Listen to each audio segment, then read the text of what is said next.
Boldwood presents The Last Bookshop in Prague, written by Helen Parusel and written by Karen Cass. The moral right of the author has been asserted. This performance is owned by Boldwood. Chapter 1. Prague, February 1942. The bookshop was Jana's refuge. Here she could shut herself away from reality and choose to enter any world she chose. Adventure, travel or romance was just a book away. She ran her fingertips along the spines, breathing in the scent of paper and the wood of the old bookcases that ran down one side of the wall. Opposite, shelves displayed the hand-carved puppets her father crafted, dressed in clothes Jana had sewn. She had taken over the dressmaking from Mama, who'd died whilst Jana had been studying at university. And now she ran Mama's beloved bookshop too.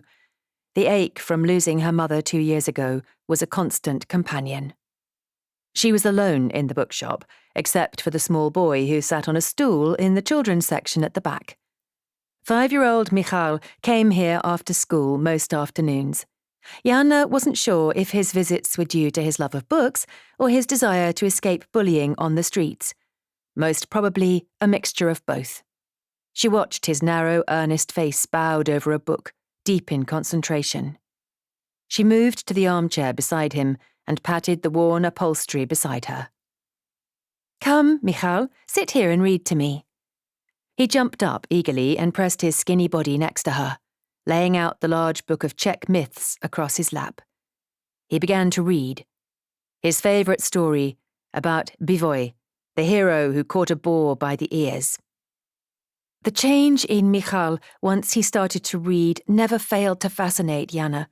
His voice came to life, his tone assured. There was no sign of the shy, nervous boy who stared at the floor when spoken to. It had taken Jana months to win his confidence, but now they were firm friends.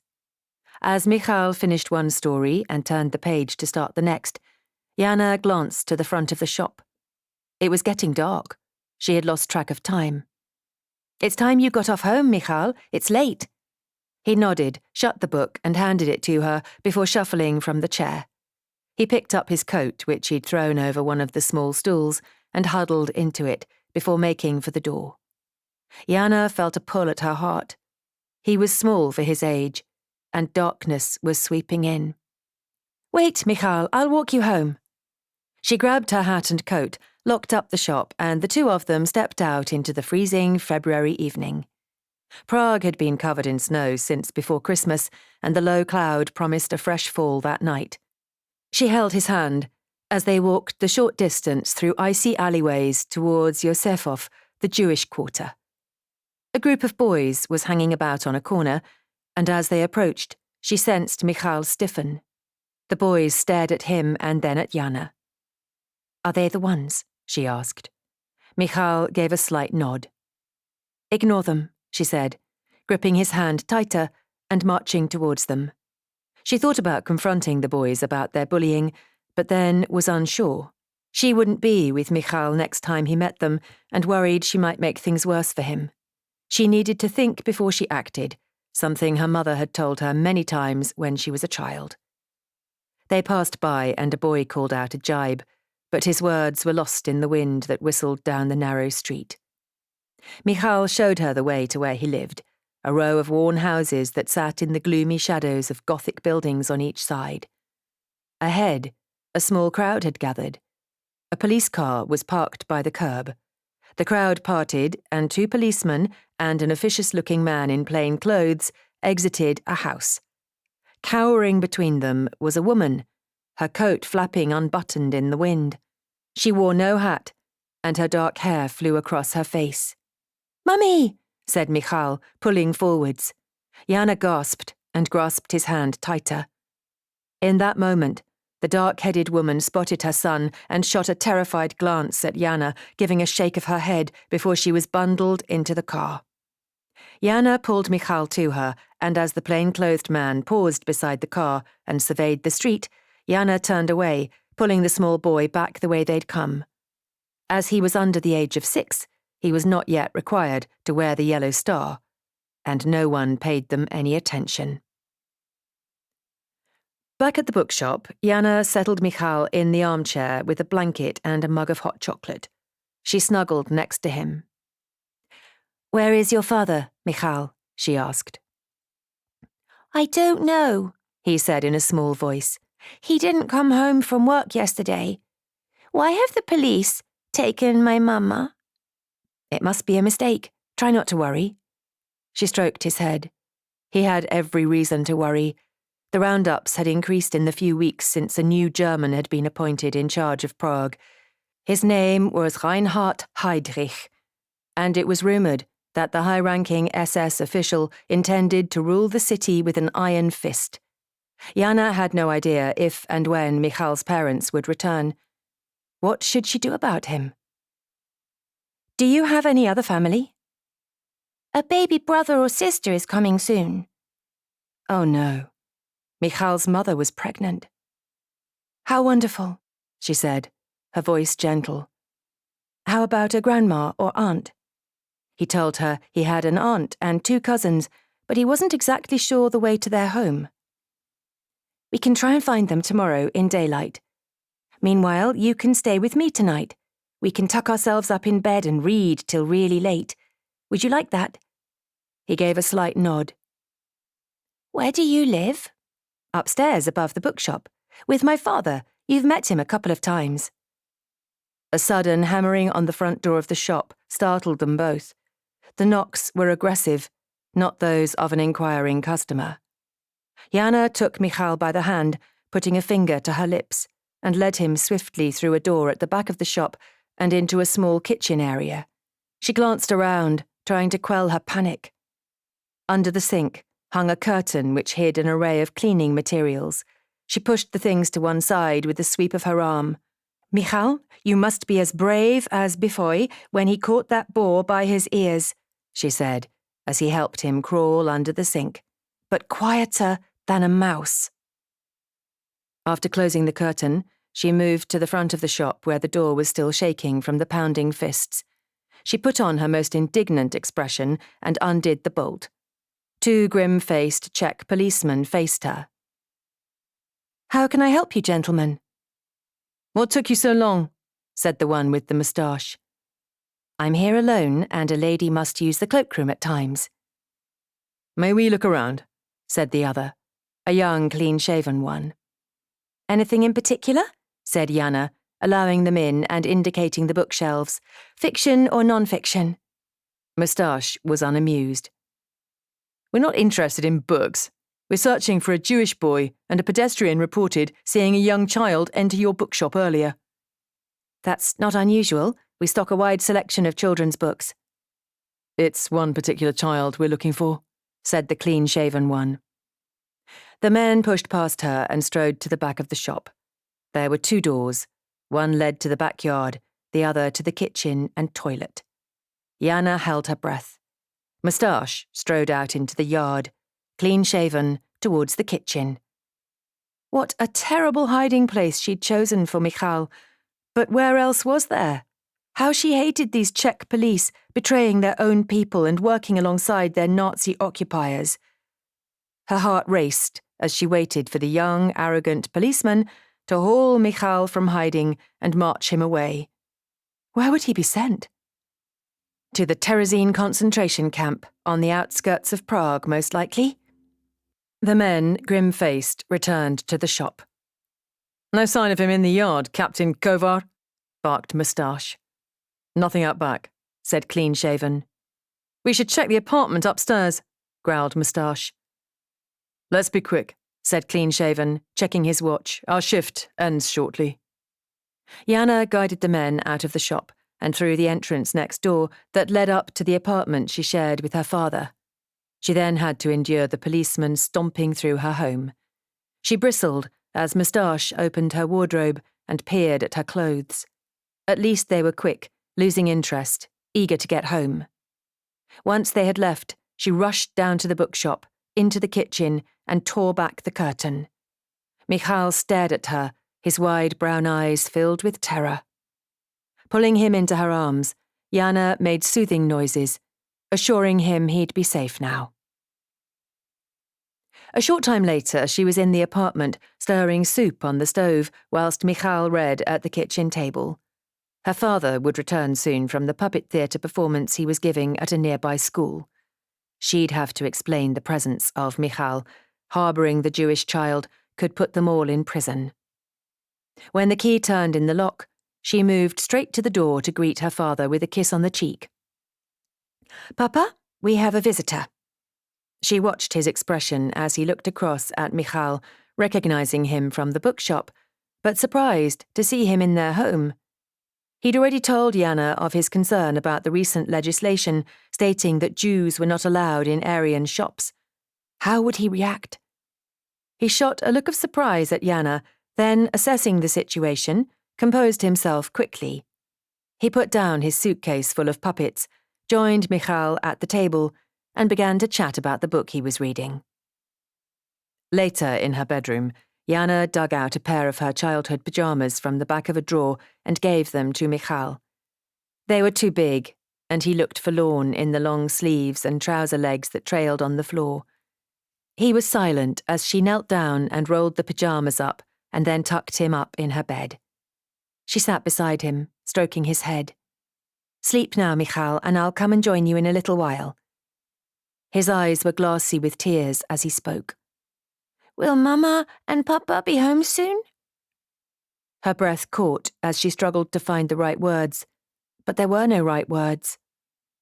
"I'm not sure exactly, but we'll know more tomorrow when I find your aunt and cousins." He nodded solemnly, and she gave him a light kiss on his forehead before returning to her father. They talked in hushed, urgent voices about the day's events, the dangers, the options. The following morning, Jana's father took Michal to his puppet workshop in the attic at the top of the building, whilst Jana walked to the Jewish quarter to make inquiries about Michal's family. The city was a grey-white spectre that morning, the skyline barely distinguishable from the snow-clad buildings in the early morning mist. Jana tied her scarf closer to her neck in an attempt to keep out the cold, moist air. She hurried past shops yet to open, wincing at each red V sign she passed. How cruel of the Nazis to adopt the Czechs' initial victory symbol used at the beginning of the occupation now as their own. The sign was plastered around town with all the other Nazi paraphernalia, flags, banners and posters desecrating her land's beautiful culture. Everywhere, street signs had been changed to German, with the Czech name written in smaller letters underneath, all part of the plan of Germanization. As she entered the area of Josefov, the Jewish quarter, her heart raced. While there was no specific law that forbade her to be here, she would likely be questioned if a Wehrmacht soldier saw the absence of the yellow star on her coat. When she saw 2 soldiers ahead on patrol, she darted down a parallel street to make her way to Michal's house. There she hoped to find a neighbour who might know the whereabouts of the boy's aunt. This part of town fascinated her, the mix of architectural styles, a surprise on every corner. The Spanish synagogue that looked like a Mediterranean palace, contrasting with the tall, narrow, worn houses that clung to winding, cobbled streets.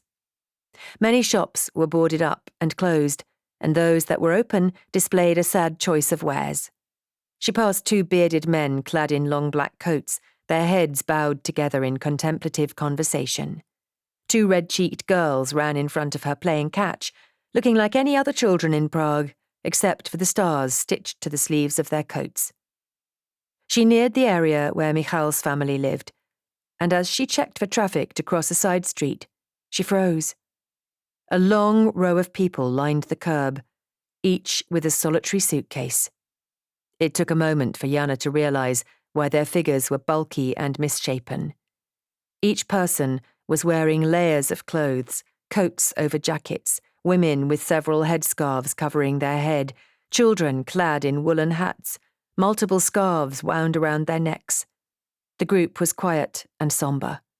Their eyes darted up and down the street, their feet shuffled. Some glanced at the apartment block behind them, faces creased in sadness. These were not people being arrested like Michal's mother. They had been summoned by the Nazis to evacuate their homes and hand them over to the Reich, leaving their belongings behind. The sound of motor engines broke the silence, and a series of military trucks rumbled up the street. Jana retreated and stood back against the wall of a building. Wehrmacht soldiers sprung from the vehicles and shouted instructions, ushering the people into the back of the trucks. Jana's stomach roiled as she watched the people scramble aboard, clutching their precious suitcases close to their bodies. An elderly man stumbled, his case flying from his hand. A teenage girl went to his aid, but as she reached for his case, she was shoved aside by a soldier and ordered to climb aboard. Another soldier hauled the elderly man to his feet and flung him in the back of the truck before kicking the suitcase further down the street and into the gutter. A couple of soldiers laughed. Unable to watch anymore, Jana hurried on. Where were the people being taken? Did they even know themselves? Cold doubts seeped through her veins. As she approached Michal's house, she saw a woman with a broom clearing snow from the pavement. The Germans were very particular about citizens clearing the pathways outside their homes. If a German slipped and sustained injuries, the penalty was severe, especially for Jewish citizens. When Jana greeted her, the woman looked up, pushing a stray lock of hair beneath her headscarf. Her eyes flitted to Jana's left arm, and, noticing the absence of a star, her expression turned wary. "Can I help you?" The skin on her thin lips was cracked and raw. Jana paused, collecting her thoughts. She had to be careful not to put Michal in further danger, so best to keep details brief. "My name is Jana Hayek. I'm concerned about a small boy, Michal. I expected to see him at my bookshop yesterday, but he didn't show up." Her face flushed at the half-truth. The woman's expression saddened, and shaking her head, she leaned on her broom. "His mother was arrested yesterday, and there is no sign of him or his father." Her expression was so desolate that Jana's heart ached to tell her that at least Michal was safe for the moment. But what if the woman, in innocence, passed this information on to someone who was a collaborator? Or maybe she was a collaborator herself. The risk was too great. "He told me once he had an aunt. Maybe he's with her. If you know where she lives, I could go and check if he's all right." "You don't need to waste your time.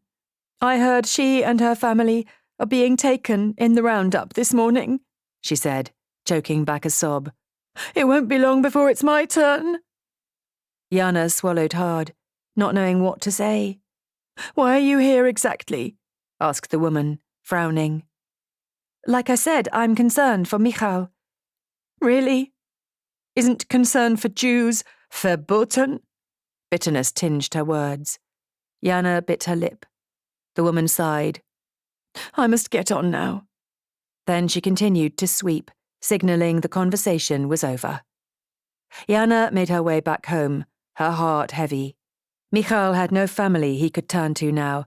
His future lay in Jana's hands, and this responsibility scared her. She pushed back on her fear. Fate or God or something had placed Michal in her care, and she would do everything possible to protect him. She would need help, and she had faith that there were still good people in this world, like her father. 3 hours later, she was climbing the stairs to the attic, her legs heavy with despondency. How could she tell Michal that when she'd finally found his aunt's house, no one was home, and that she'd learnt Michal's aunt and cousins had also been driven away in that morning's roundup? As she pushed open the attic door, a dusty beam of pale sunlight greeted her. Michal sat on a high stool, peering at her father at his workbench, chiselling features and life into a wooden puppet. They looked up at her with eager expressions. Jana gave a slight shake of her head, and before she could formulate her words, Michal, his face solemn, turned from her and studied the half-carved puppet in front of him. Her father gave her a knowing look. "We'll work something out. I have a plan. Now, sweetheart, you need to get ready for your appointment." Amidst the morning's events, she'd nearly forgotten about her interview. She had applied for a job at Prague Castle. Once the ancient domain of Bohemian kings and emperors, it now housed the Nazi Central Command. Chapter 2. The Wehrmacht soldier studied Jana's papers, including the official letter inviting her to an interview at Prague Castle, and, satisfied, let her pass through the imposing Matthias Gate, flanked on each side by monumental statues, fierce titanic warriors slaying their prey.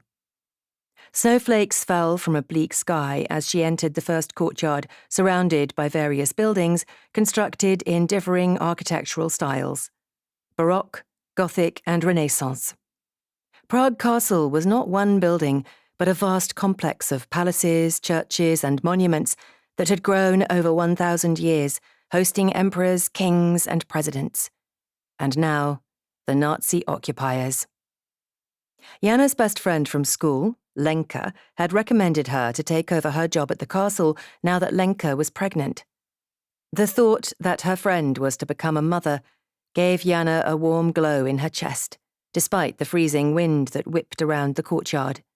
She made her way past the St. Vitus Cathedral, the Gothic edifice that dominated the castle grounds, and found the nearby building indicated on her letter. The interview with Miss Ježek, a petite woman with deep furrows between her eyebrows, was brief. Jana's background and references had already been thoroughly checked. After 20 minutes, Jana left the castle with a new position on the early morning cleaning team. She was grateful at the chance to earn more money. The bookshop was her passion, but since the German occupation, business had depleted and they were struggling to pay the rent. She could work the 2 hours before she opened the shop. Of course, she could have applied for a cleaning job somewhere other than at the Nazi HQ, but that was the point of it all.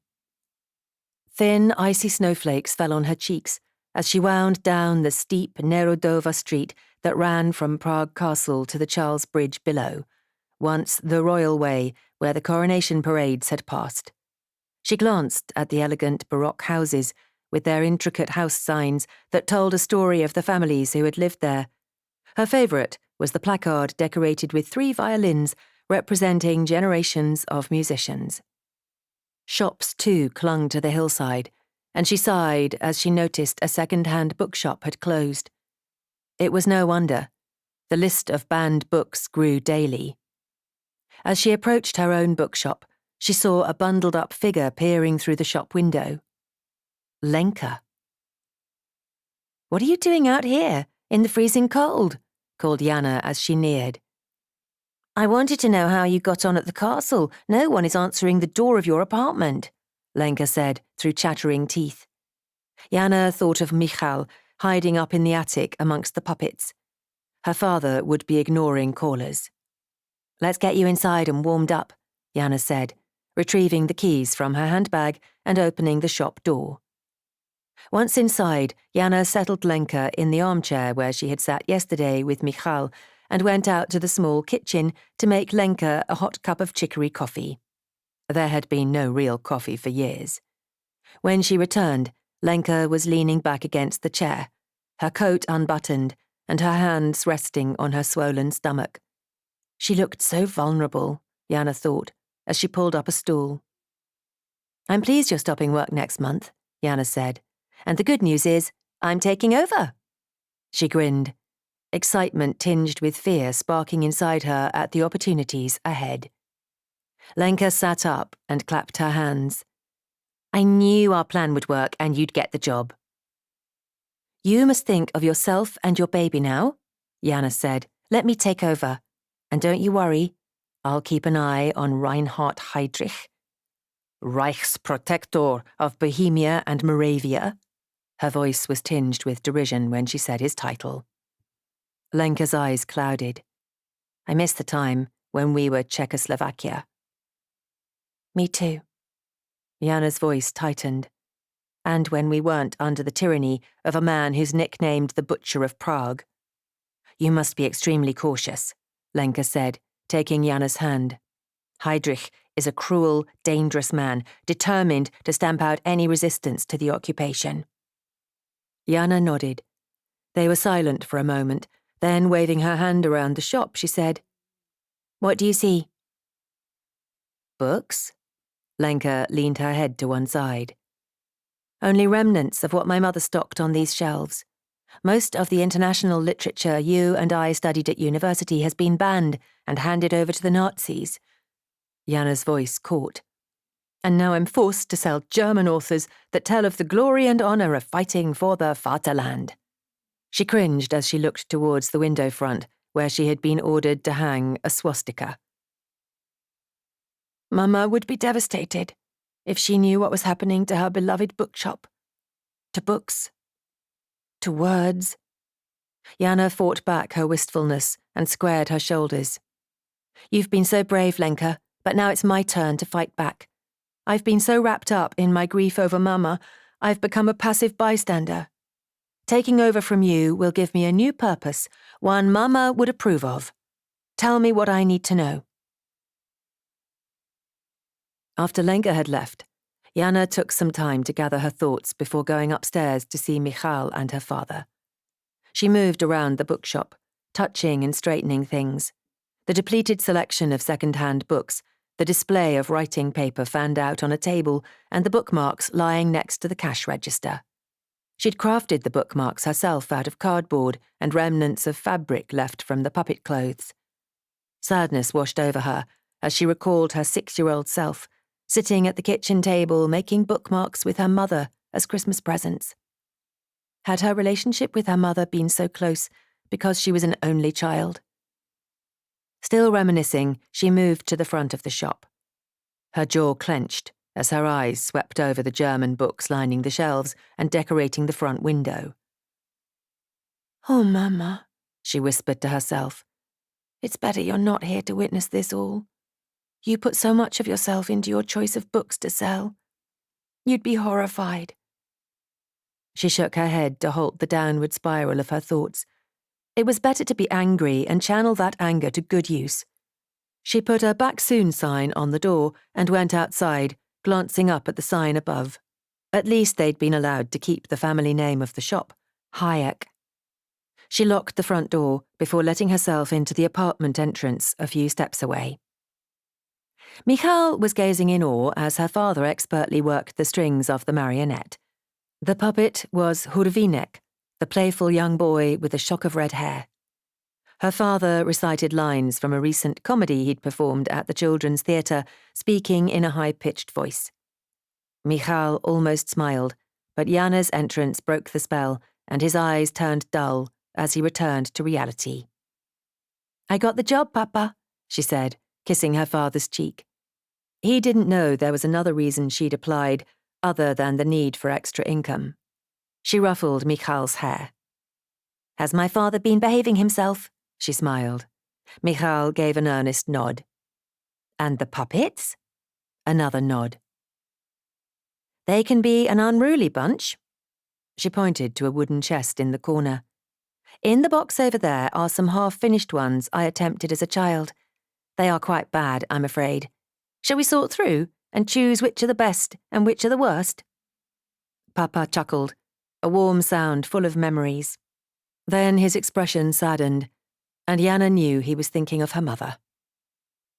"Go and have a peep," she said, encouraging Michal. "I'll be right there." He trotted over to the chest and, kneeling, started to pull out the old puppets. Jana lowered her voice. "What are we going to do, Papa? You mentioned a plan." He smoothed his salt and pepper moustache with his fingers. His voice was gravelly when he spoke. "Leave the shop closed and stay up here while I see a friend about a car. We'll drive Michal to your grandma. It's Friday, and there will be more traffic, so hopefully the patrols won't check every vehicle." "We need a diversion," Jana said, adrenaline kicking in. "And I know just the friends who can help." Chapter 3. Jana watched out the attic window till she saw her father arrive, then led Michal down the stairs. She opened the front door and peered out, keeping Michal behind her. Papa had the back door of the car open and was arranging the back seat. It was one of those cars where the seat clapped forward, leaving an opening to the boot. Perfect. He turned to her and looked up and down the street, then gave a quick shake of the head. She waited. 2 men in long coats and fedoras passed by. She waited some more. An old woman with a bent back shuffled by. A few more moments passed, and then Papa nodded. The coast was clear. Jana rushed Michal to the back door of the car, and he scrambled inside, climbed over the folded seat, and crouched down in the boot. She looked down into his wide, trusting eyes. "I'll close the seat, but we'll open it as soon as we're out of town. Don't be scared. We can speak to each other the whole time. You'll still be able to hear me." "I'm not scared," he said, his voice determined. "I know," she replied, and then pulled up the back of the seat before clapping it shut. Papa started the engine, but instead of getting in the passenger seat, she moved to the driver's side and spoke to him through the open window. "I think I should drive alone," she said. "The guards are less suspicious of young girls. They'll see a middle-aged Czech male as more of a threat." "Who are you calling middle-aged?" her father protested with fake indignation. Then he gazed at her, his face troubled. "I'll be fine, don't worry," she said. "We have a better chance that way." He sighed and climbed out. Once seated, Jana pushed the gear stick into first, and after giving her father a reassuring wave, drove off down the cobbled street. "Can you hear me, Michal? Are you all right?" she called. A small, muffled affirmative came from the back. The light was fading, and Jana flicked the switch on the dashboard for the headlights. As she approached the local Czech restaurant, her 3 friends from university were already there. They stood outside, Pavel leaning on his father's car, the other boys smoking. Pavel grinned at her and motioned his friends to climb inside. She slowed, allowing them to drive in front of her before they travelled through the maze of cobbled streets that weaved through the centre of Prague. Throughout the journey, she shouted encouraging words to Michal, who remained hidden behind the back seat. Finally, they came to the checkpoint on the outskirts of the city. There were 4 or 5 vehicles ahead of her, including Pavel. She bit her lip. "Not a sound now, Michal. I'll tell you when we're through." The army truck and official government car in front were waved through. As she halted behind Pavel, she heard his loud radio music and saw the back of 3 heads bobbing from side to side. The music was Czech. She gave an inward smile. She had known Pavel would help after she'd paid him a visit that afternoon. So far, everything was going to plan. Pavel pulled up alongside the patrol hut, and Jana inched up behind, raising a hand to shield her eyes from the spotlight. The Wehrmacht soldier frowned and gestured to Pavel to wind down the car window. He did so and leaned out casually. As they exchanged words, the second soldier marched to the boot of Pavel's car and pulled down the door. Inside the boot was a large cardboard box. The soldier shouted something to the other guard, who motioned Pavel to get out of the car. Another car drew up behind Jana. Her stomach clenched. She waited. This must work. The car moved slightly as Michal adjusted his position. She wanted to say something reassuring to him, but she couldn't risk being seen talking to herself. Pavel joined the soldier at the boot of his father's car, who then started gesticulating one hand, the other hand on his pistol. Jana held her breath as Pavel reached into the boot. As the soldier waited for Pavel to heave out the box, he turned to her, peering through the windscreen. Her breath caught. He glanced at her empty passenger seat, and then, with an irritated look, waved her on. Relief swept through her as she pushed her foot on the accelerator. Moments later, she was heading out into the countryside, leaving the majestic city of 100 spires behind her. Fat snowflakes danced in a frenzy in the beams of the car headlights. The windscreen wipers could barely keep up as the snow flew at the glass, and Jana had to peer into the darkness through a snow-fringed rectangle of glass. She glanced at Michal beside her, his head lolling to one side as he slept, jolting from time to time as they drove over potholes in the road. After they had left town and reached a quiet spot on the road, she'd called out to him, and he'd pushed the seat down and scrambled to the front of the car.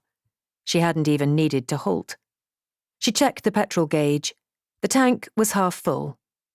How had Papa managed to find fuel and the money to pay for it? His friend obviously had contacts on the black market. When they arrived, it was only just past 7 o'clock in the evening, but in the thick blackness, it seemed like the middle of the night. Jana gave Michal a gentle shake. "We're here," she said. The small wooden house appeared to be in darkness from the outside, heavy drapes closed to keep the cold out. Jana rapped the round iron knocker. Grandma would have a shock. There wasn't a telephone in her home, so there had been no way of warning her. But even if there was, conversations were routinely monitored by the Nazis, and announcing the arrival of a Jewish refugee would have been far too risky. Hearing the creak of floorboards on the other side of the door, Jana called out, "Bubby, it's Jana!" The door opened, and in the dim light of an oil lamp stood her dear Bubby, grey, tousled hair in wisps around her face. She wore her favourite full-length crimson wool housecoat and old fur-lined slippers.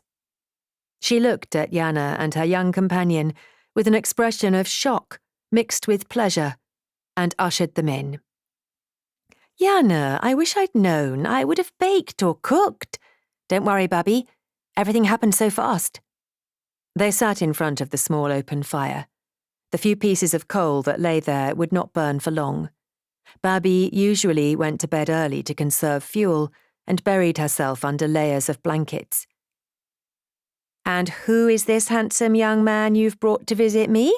Jana's grandmother said, looking at Michal with kind eyes. "This is Michal. Papa thought you would be happy to look after him for a little while till his parents return," said Jana, choosing her words carefully and giving her grandma a meaningful look.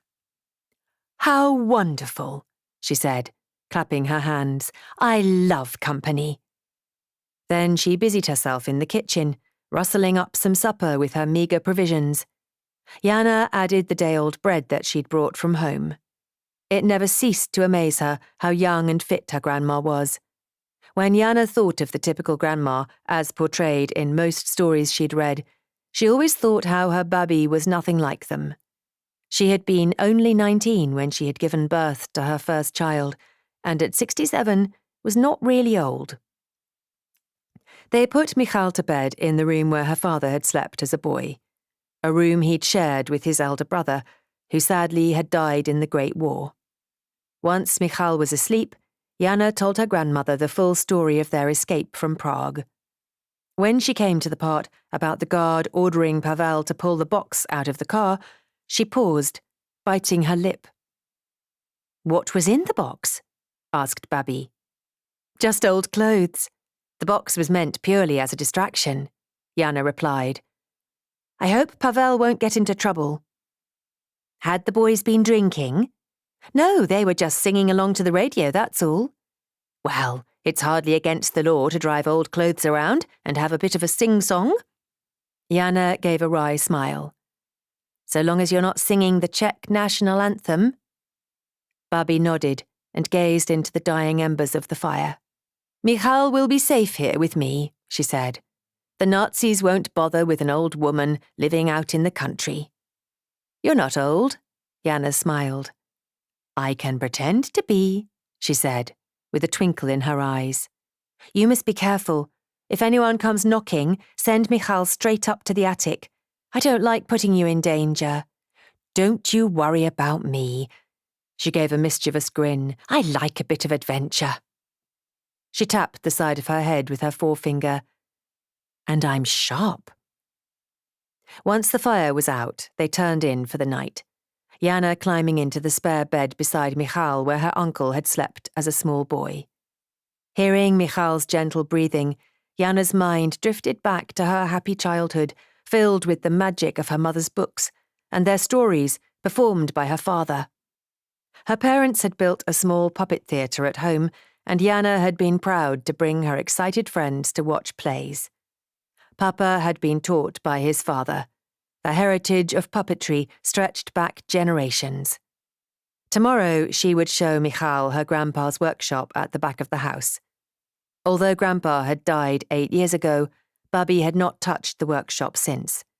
A half-finished puppet and his tools were still spread around as if he would return at any moment. She thought of Michal. What would his childhood look like now if his parents weren't released? What would happen to his unborn sibling? Tears pricked against her closed eyelids. No, she must stay positive, she told herself, stilling the wave of sadness. She would make further inquiries about his parents' whereabouts when she returned to Prague. At some point in the night, the mattress dipped as Michal climbed in beside her. She pulled him close and stroked his back till his body stilled and she could hear his steady breathing.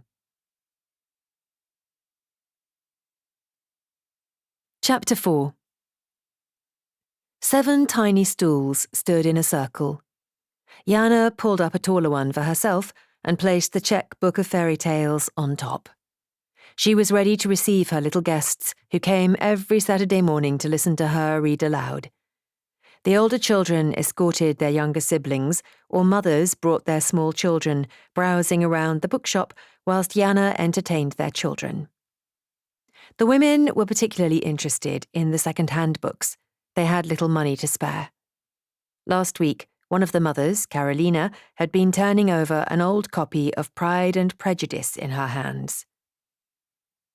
"I've read it before," said the woman in a wistful voice. "But that was a long time ago. It would be nice to read it again." She had placed the book back on the display table. "Why don't you take it?" said Jana. The woman shook her head. "I don't have the money for such luxuries." Jana picked the book back up and placed it in the woman's thin hand. "It doesn't cost anything." "How can you make any money if you give books away?" the woman asked. "I take money from the Germans." Jana smiled. And it was true, Jana thought now. She was forced by the Nazi regime to stock German authors and German translations of approved books.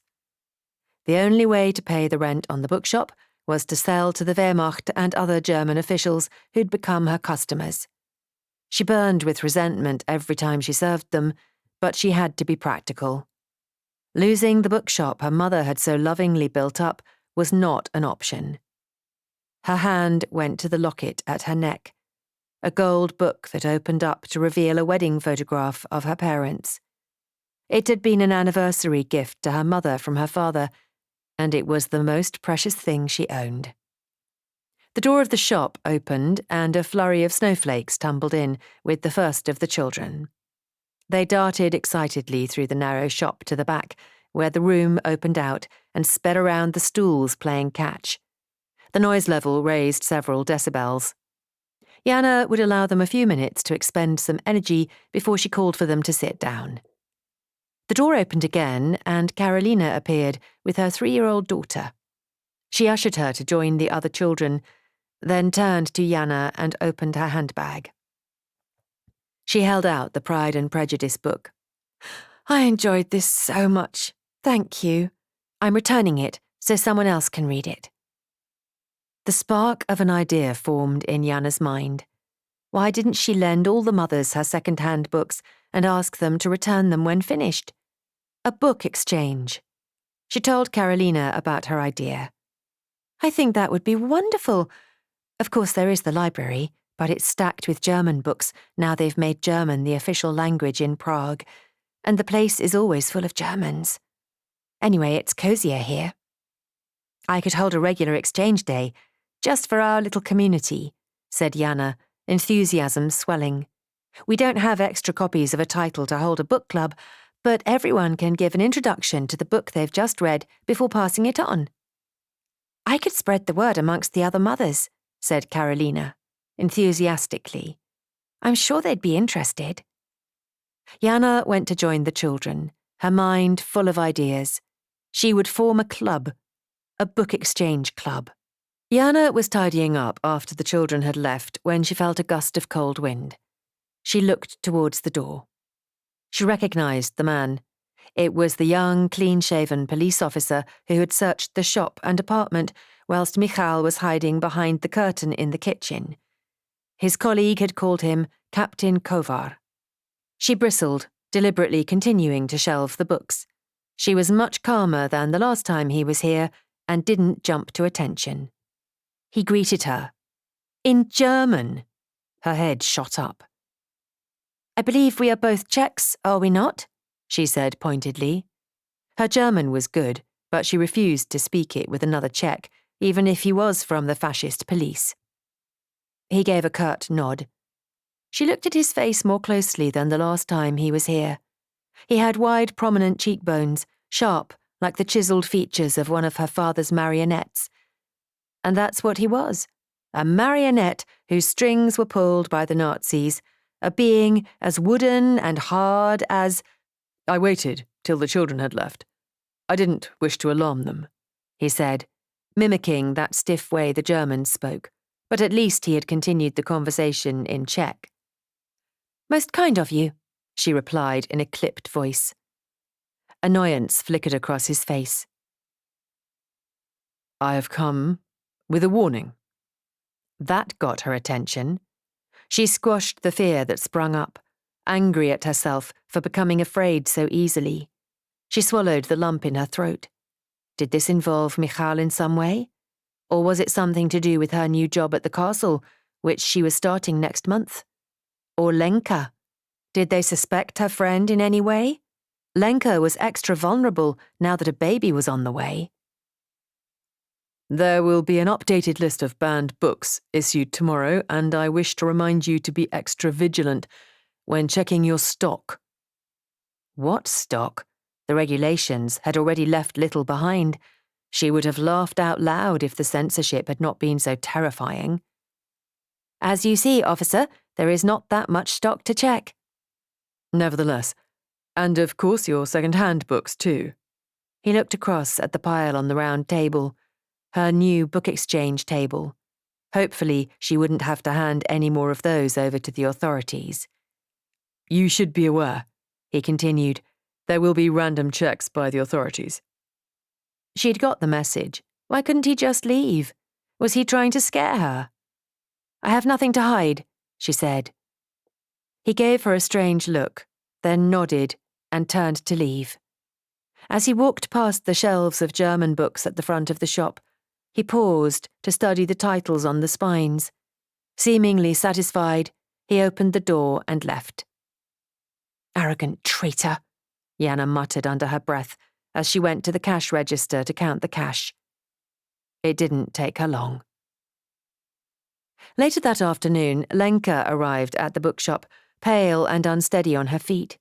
Jana immediately settled her in the armchair at the back and went to make her a mug of chicory coffee. She wished she could offer her friend a biscuit, but there had been no flour available for baking for months. As she pressed the warm drink into Lenka's hands, she said, Is everything all right? Lenka looked across at the couple of people browsing the books and murmured, Wait a moment. Jana understood. The customers were Czech, but still one had to be cautious. Collaborators were everywhere, willing to betray friends as well as strangers for Nazi favours. It was terrible not knowing who you could trust, living under the spectre of treachery.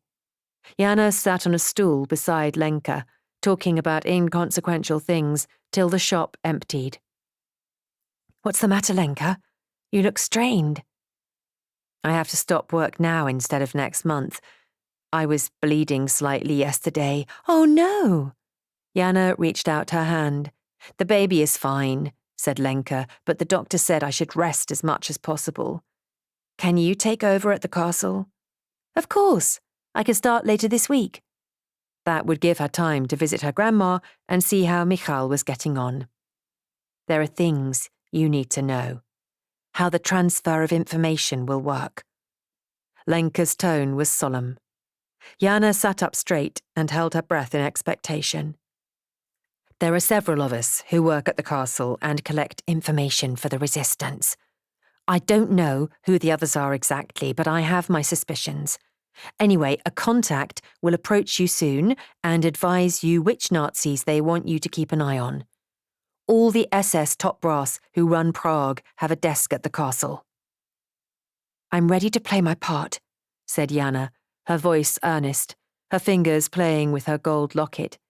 When Hitler had invaded Prague in March 1939, she'd been outraged, and she and her university friends had been resolute in their opposition to the Nazis. Even more so when they closed down Charles University. She and her fellow students had taken to the streets, but the Wehrmacht were merciless in their response, forcing the resistance to go underground.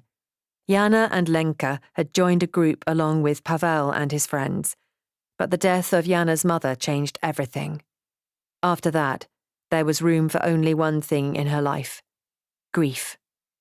But since Lenka had become pregnant and had persuaded Jana to take over from her, something had shifted.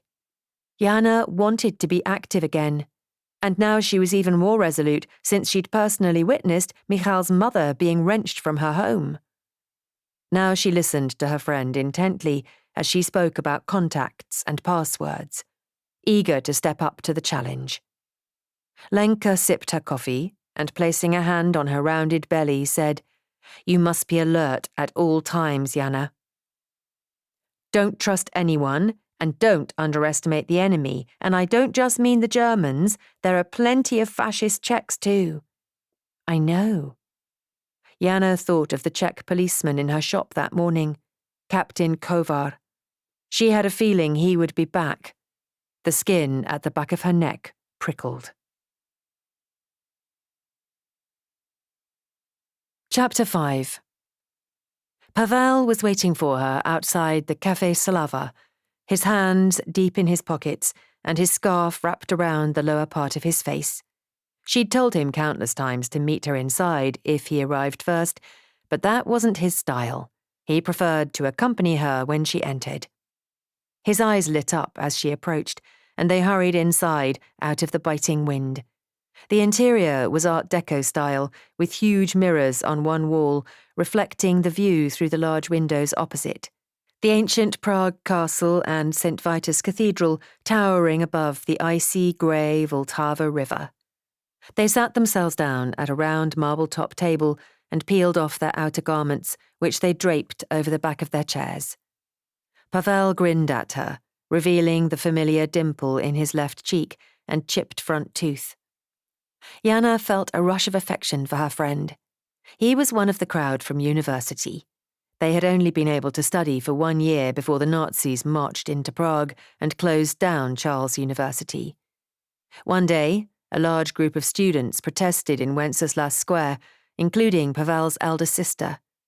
The Nazis' machine gun fire tore through the crowd, young lives brutally extinguished within mere heartbeats. Jana had cradled Pavel through the night as he mourned the loss of his sister. "I can't thank you enough for diverting the guards as I drove past with Michal," she said in a low voice, shaking herself from her reverie. "Did you get him to safety?" "Yes, but what happened to you?" "Nothing," Pavel laughed. "Transporting old clothes isn't illegal, yet." "Where is the boy?" A breath of hesitation. But if she couldn't trust Pavel, then she couldn't trust a soul. "He's with my grandma, but it's been 2 days now and I must see him. The buses aren't running, either because of the snow or lack of fuel or both." "I'd borrow my father's car again and drive you out there, but we're out of fuel now too." He gave her one of his earnest looks that lasted a fraction too long. Jana knew he liked her. A lot. But although tempted a couple of times at parties, she hadn't crossed that line between friendship and romance. The waitress arrived and took their order. "How's Lenka?" he asked, after the waitress left. "She's fine, but must take things easy till the birth. I'm taking over her job at the castle." His eyes flickering with concern, Pavel leaned across the table and whispered, "She never said what she was up to there, but it was obvious she was working for the resistance. Things have got really savage now that Reinhard Heydrich is the new Reichsprotektor. As well as heading the Gestapo, he's one of Hitler's top men and is out to prove himself. No one messes with Heydrich." "I won't either." The waitress brought their coffees and moved on to the next table. Jana glanced around her. People were either talking animatedly or reading books and newspapers. It was the usual crowd of actors, writers, and artists. Or was it? Some were missing, like Kafka and his friend Brot. Writers who were Jewish, communist, socialist, or who even hinted against the Nazi ideals were persecuted, their work banned or even burned. "It's better we don't talk here anymore," said Jana. "You can always find me at the bookshop." He nodded and placed light fingers on her wrist. "Be careful, Jana. Heydrich has his office at the castle." Then he withdrew his hand quickly, and they drank their coffee in silence. That evening, Jana sat on her bed in her long flannel nightdress and slipped on her warmest woolen bed socks. She pulled open the drawer of her bedside table, lifted out 2 books with gentle hands, and laid them on her lap. Mama's books. She caressed the top book with soft fingertips, feeling the worn burgundy fabric and the embossed gold lettering.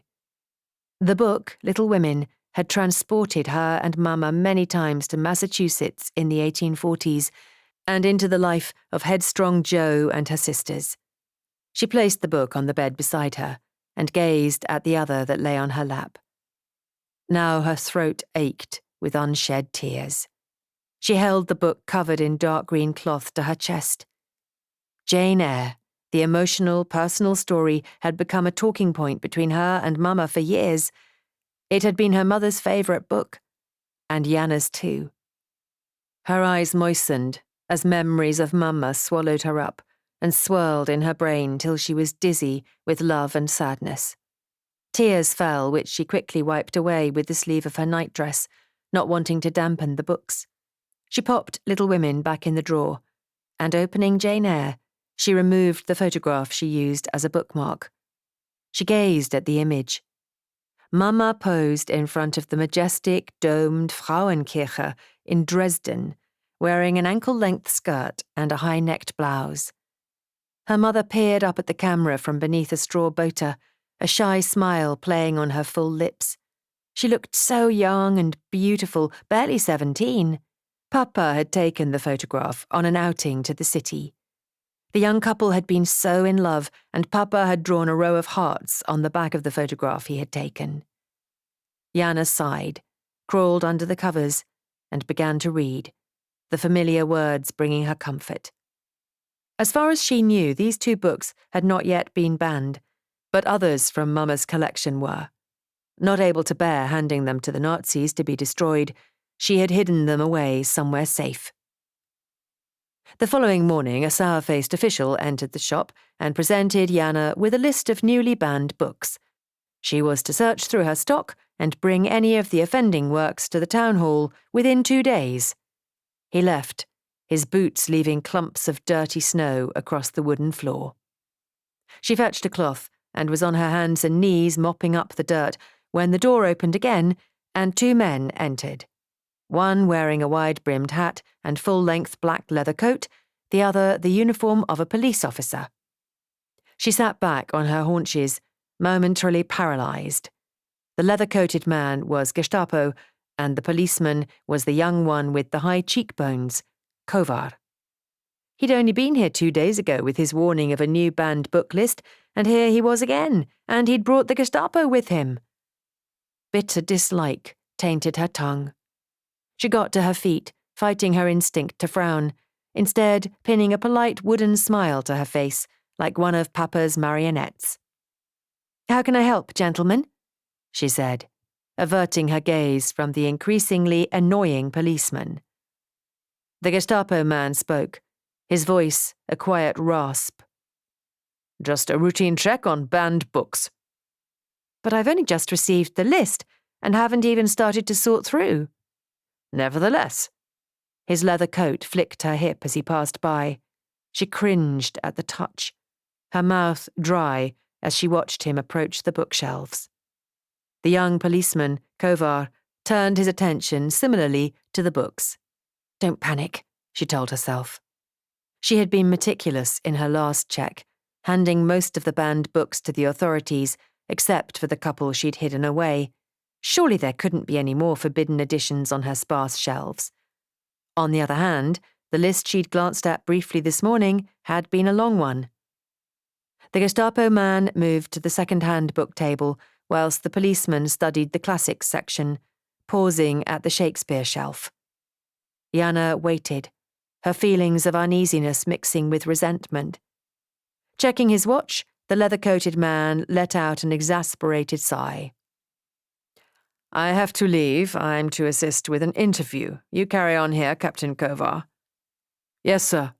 He stood ramrod straight, his back to the bookshelf. After the Gestapo had left, Jana and Captain Kovar stared at each other in silence. Finally, he asked, Are you Miss Hayek? Jana was relieved he spoke in Czech, not German this time.